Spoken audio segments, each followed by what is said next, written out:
The destruction in Gaza isn't only about buildings being damaged by bombs. It is also about displacement, healthcare, food, water, and the struggle to rebuild a normal life. Number 10, destruction of homes.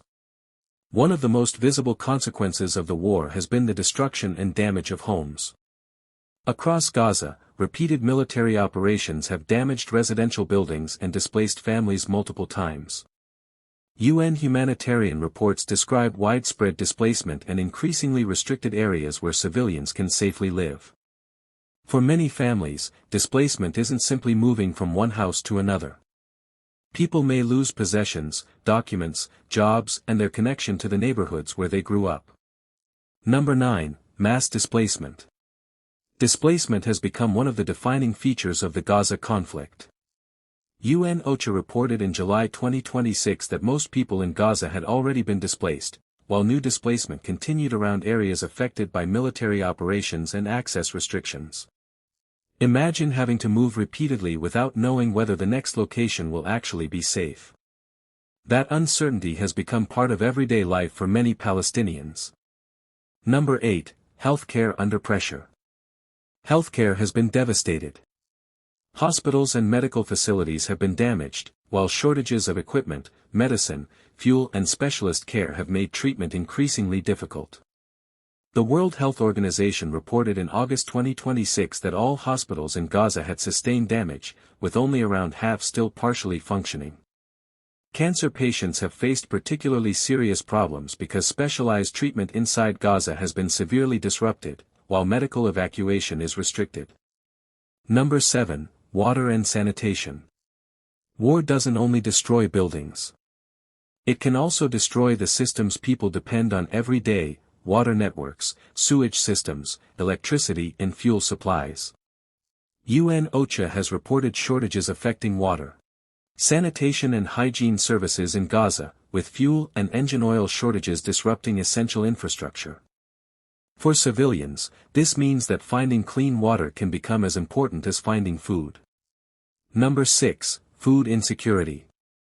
Food has become another major humanitarian concern.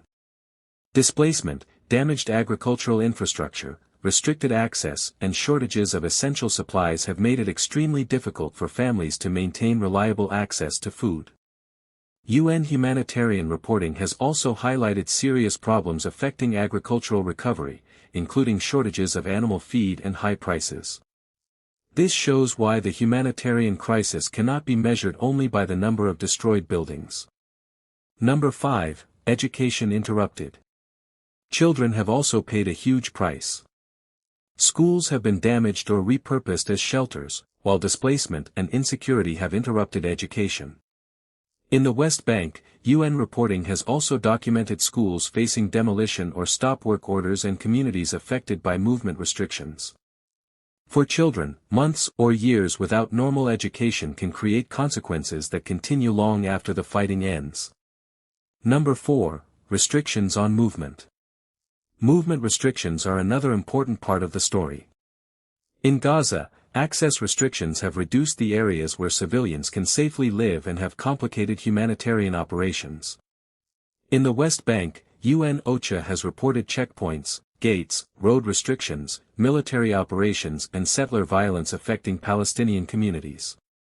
These restrictions can affect something as basic as reaching a hospital, school, workplace or family member. Number 3, damage to civilian infrastructure. The impact extends far beyond individual homes. Hospitals, schools, roads, water infrastructure and humanitarian facilities have all been affected by the conflict. UN officials have repeatedly warned that damage to civilian infrastructure makes humanitarian recovery much harder. Even when active fighting decreases, rebuilding these systems can take years and require enormous resources. Number 2, international legal disputes. The conflict has also produced major international legal proceedings.